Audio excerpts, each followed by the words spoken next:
When you think about dollar, euro, Bitcoin, Ethereum, you think about wins and losses in sport, in life, in relationship, in anything. Something in your brain and body has to keep track of that. Did you win? Did you lose? What's a letdown? What's a celebration? And I think one of the most important findings in the last few years in neuroscience is that while the molecule dopamine is associated with reward, it's more about motivation and craving.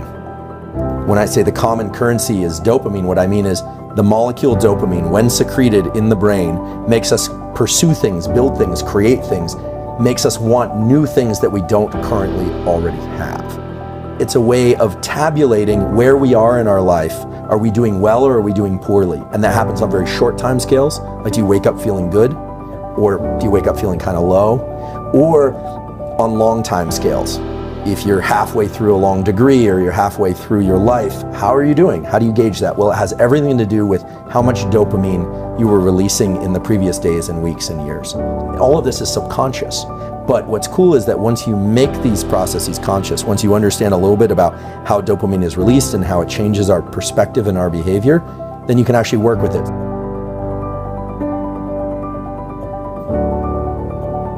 To this example, the person that's not motivated, that can't get off the couch, that doesn't want to do anything. Well, this is the problem. We remember the rat experiment? They are effectively the rat with no dopamine, but they can still achieve some sense of pleasure by consuming excess calories, by consuming social media. And look, I'm not judging, I do this stuff too, right? Scrolling social media. If you've ever scrolled social media and you're like, I don't even know why I'm doing this. It doesn't really feel that good. And I can remember a time where you'd see something that was just so cool, or you'd see something online. I remember this when TED Talks first came out. I was like, this is amazing. These are some, at least some of them are really smart people sharing really cool insights.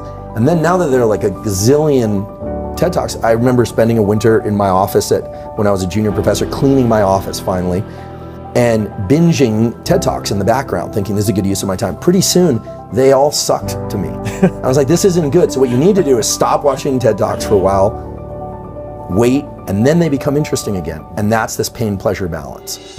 And so for people that aren't feeling motivated, the problem is they're not motivated, but they're getting just enough or excess sustenance. So they're getting the little mild hits of opioid, it becomes an opioid system. And if you think about the opioid drugs, and then there's the kind of opioid-like effects of constantly indulging oneself with social media or with video games or with food or with anything, to the point where it no longer evokes the motivation and craving. And this is really the new evolution of the understanding of dopamine in neuroscience, which is that dopamine itself is not the reward. It's the build-up to the reward. And the reward has more of a kind of opioid bliss-like property, which itself is not bad if it's endogenous, released from within. But when we can just sit there like the rat with no dopamine, gorging ourselves with pleasures, so to speak, what you end up with is somebody that feels really unmotivated, and those pleasures no longer work to tickle those feel-good circuits. And so there's no reason for them to go out and pursue it. And that's a pretty dark picture. So the keys are to pursue rewards, but understand that the pursuit is actually the reward if you want to have repeated wins, okay? The celebration has to be less than the pursuit. And that's hard for some people to do. If you can start to identify the craving as its own internally released drug, this thing dopamine, that is a source of motivation, then what you realize is that capturing the reward is wonderful, but attaching dopamine to the reward is actually a little bit dangerous. Celebrating the win more than the pursuit, it actually sets you up for failure in the future. And so this gets us right into something called dopamine reward prediction error. Reward prediction error is basically if you expect something to be really great and then it's not quite that great, your dopamine baseline lowers. And now, understanding what we know about dopamine, that means that not only did you feel as if you lost because it wasn't as much a celebration as you thought it would be, but it also means that you're starting from a lower place, meaning you are less motivated. Anytime you have a bunch of dopamine and you're in pursuit, after you achieve a win, now this could be a business win, a relationship, a win of any kind, but inevitably there's going to be a tipping back of the scale on the pain side. And that pain side is always going to go a little bit higher than the dopamine side. So this is what you would feel if you pursued a goal like building a big company. Here it comes, the big sale. And then there's the, well, what now? The kind of letdown. Now, if you simply wait and stop pursuing dopamine for a short while, the scale starts to reset. The problem is a lot of people immediately roll right into the next pursuit. And then what happens is that scale starts to get stuck on the pain side. Little bit more. And pretty soon, no amount of seeking will allow you to experience that craving and motivation.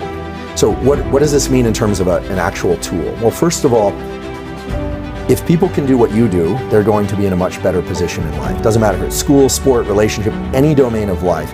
If you can start to register, that craving and that friction and that desire, that almost kind of low level of agitation, sometimes high level of agitation, that is that I'm trying to impose my will on the world in a benevolent way, we hope, that's dopamine. It's working with its close cousin, which is epinephrine, which is adrenaline. They are very close cousins. In fact, dopamine manufactures epinephrine. A lot of people don't know this, but adrenaline is actually made from the molecule dopamine. Okay, so those two are hanging out together. It's like crave and work. And then you get the win. And some people allow the big peak in dopamine to be associated with the win. And smart people learn to adjust their celebration internally, right? This is all internal. You could throw the biggest party in the world, but as long as you're kind of laid back and looking at this, not letting yourself get manic crazy, you won't necessarily crash as hard, and pretty soon your system will reset. So you take the day, you clean up the dishes, you relax, you go, what now? I'm feeling a little low. Well, rather than going out and spiking your dopamine again, just wait. Understand that the scale will reset again. Give yourself a few days where you're gonna feel a little kind of underwhelmed. Things aren't gonna be as interesting. It's gonna be hard to trigger that big release because you just had the peak. Well, if you adjust that, you relax, you understand there's always a little bit of a postpartum depression. We sometimes hear about postpartum depression. That's a clinical thing, but there's always that kind of, today's not as exciting as the previous days. What am I gonna do with my life? But then, if you let it start ratcheting up again, then what you realize is your capacity to tap into dopamine as a motivator, not just seeking dopamine rewards, that is infinite. And I can say with great certainty that this is how you were able to build a big company and sell it, how you've been able to build a successful podcast and sell it, how you're constantly seeking, because seeking is the reward.